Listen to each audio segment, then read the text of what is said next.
toile, tout ce que vous voulez, c'est un continent bizarre parce qu'il est partout et nulle part. Il grandit sans cesse, très vite.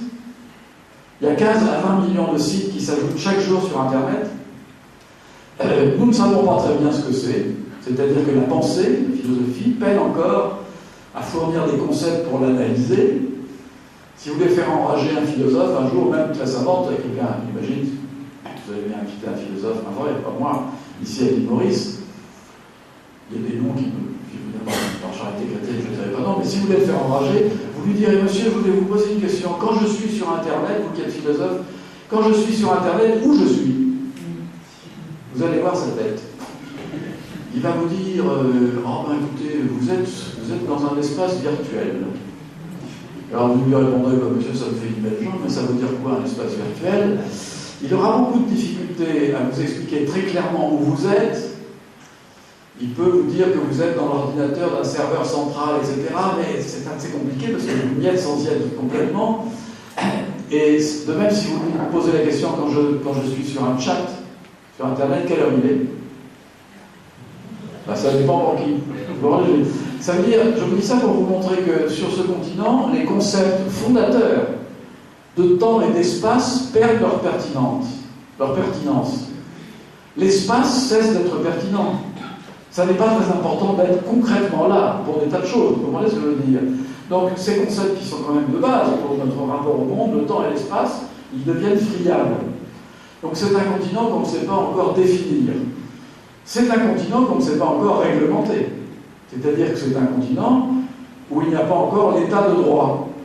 C'est une jungle où prolifère le meilleur et le pire. C'est-à-dire, le pire, sur Internet, vous ne pouvez pas empêcher véritablement, par exemple, je ne sais pas, la pornographie pédophile, la pornographie, le trafic d'organes humains, l'exhibition de décapitation d'otages par les groupes terroristes. Il y a le pire. Et en même temps, sur Internet, depuis Port-Louis, vous pouvez visiter le musée du Louvre. Donc toutes les cathédrales de France dans les 3 dimensions, en 3D, magnifiquement. Sur Internet aussi, vous pourrez trouver, pas tout à fait encore, mais c'est une affaire de 4 ou 5 ans, la totalité du savoir humain dans toutes les langues du monde, à n'importe quelle heure du jour et de la nuit. Vous savez que la bibliothèque numérique mondiale, c'est-à-dire tout ce qui a déjà été mis en ligne sur Internet, j'ai lu ça dans une revue du CNRS, on a calculé que c'était déjà, elle représentait déjà plusieurs milliards de fois la bibliothèque d'Alexandrie.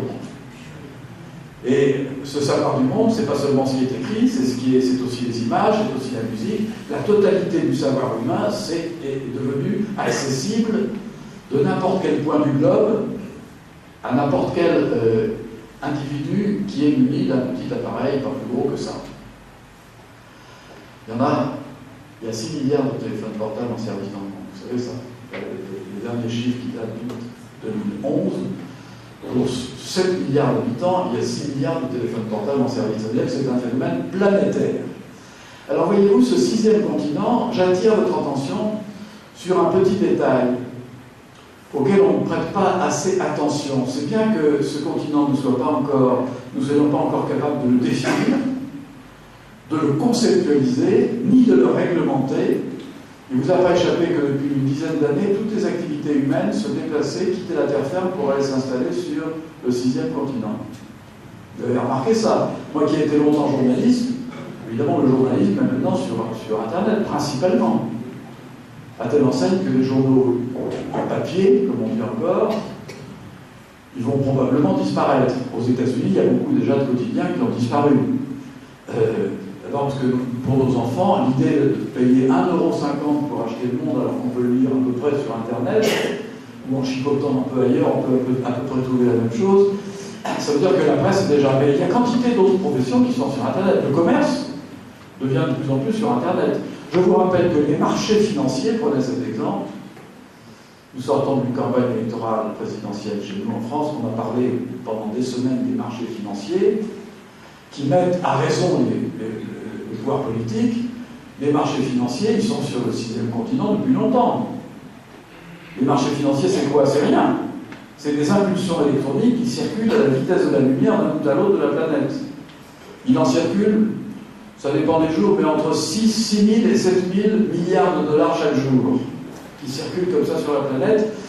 en obéissant à des clics de souris des jeunes traders qui sont des gestionnaires de fonds de pension et qui peuvent décider avec un clic de souris, pouf, comme ça, parce que c'est mon métier, qui peuvent décider, par exemple, Paris, qui m'a invité à dîner, l'âme de la bonne société du 6e arrondissement, qui m'a invité à dîner chez elle pour parler de professeur, et elle avait invité en même temps que moi un journaliste qui était journaliste à Paris Match.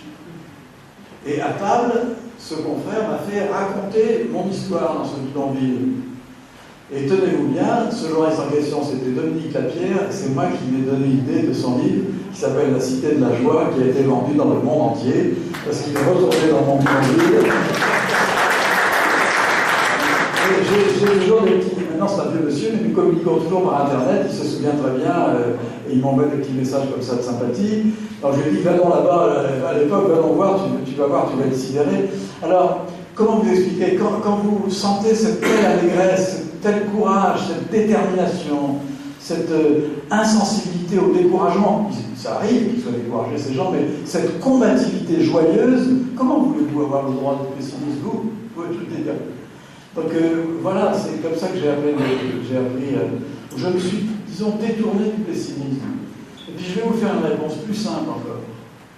Plus j'y réfléchis maintenant, parce qu'on me pose souvent la question, je vais vous dire, si on remontait notre histoire de génération en génération, hein, les années 60, puis les années 40, et puis les années 20, et puis le milieu du 19e siècle, si on remontait comme ça par grande période, on s'apercevrait d'une chose, c'est que à chaque génération trouvait devant elle des difficultés différentes, mais toujours aussi graves. Et chaque génération, au fond, avait autant de raisons d'être pessimiste qu'optimiste. Toutes. Et qu'à chaque génération, Dieu merci, il s'est trouvé toujours des gens pour ne pas sombrer dans le pessimisme. Et moi, voilà, peut-être que c'est une réponse un peu simpliste, mais je pense qu'être pessimiste, c'est du temps perdu. Voilà. Dernière question. Mesdames et messieurs, bonsoir. Je vais vous parler sans micro, parce qu'il faut davantage en voir plus. J'espère que vous m'entendez à plus. Non.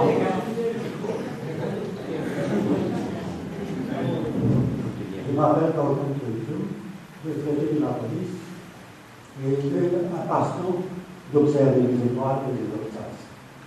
À l'approche de Vénus en 04, et vous avez vu que dans le programme gouvernemental,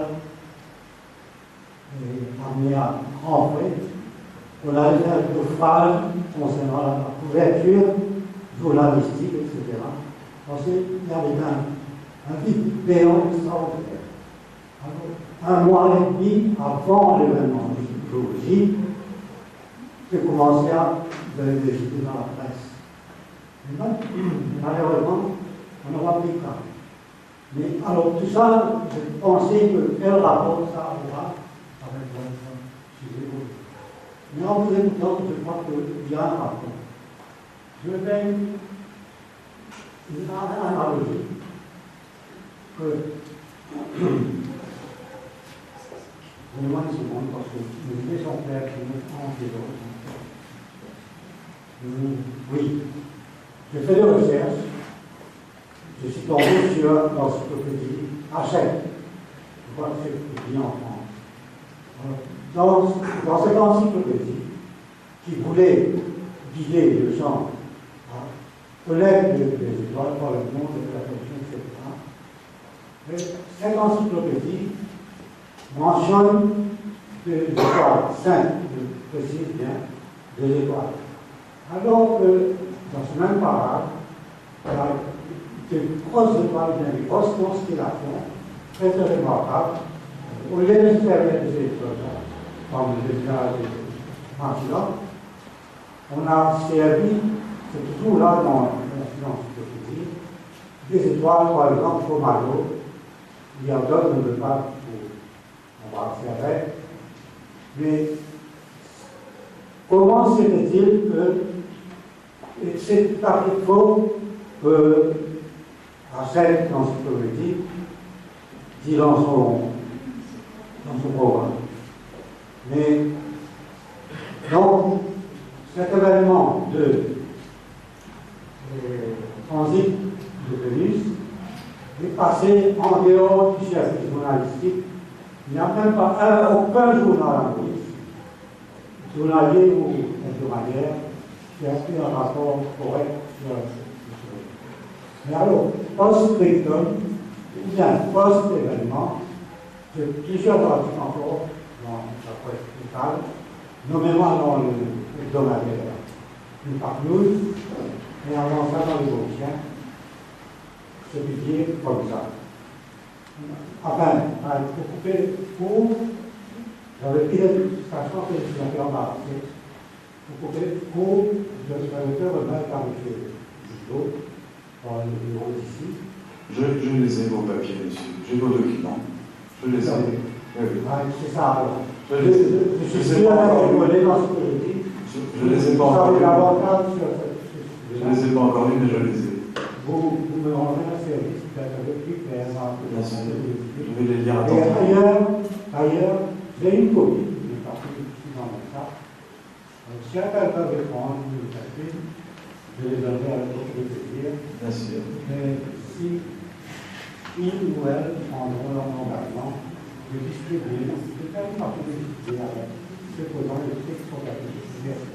Vous savez, monsieur, il arrive que souvent que les journalistes ratent des choses importantes. Je vais vous faire sourire parce que je vais vous citer une phrase d'un écrivain, un grand écrivain chrétien, Georges Bernanos, qui n'aimait pas beaucoup les journalistes. Et dans un de ses livres, il a écrit cette phrase magnifique: le Fils de l'homme est ressuscité, les journalistes n'ont pas été prévenus.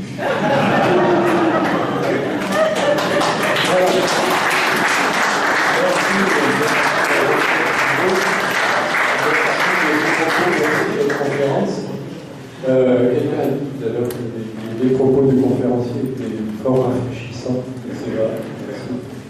Mais cela ne m'a pas empêché d'inviter à prendre un verre et à vous rafraîchir donc encore une fois tous ensemble avec les conférenciers, avec l'équipe de l'IFM.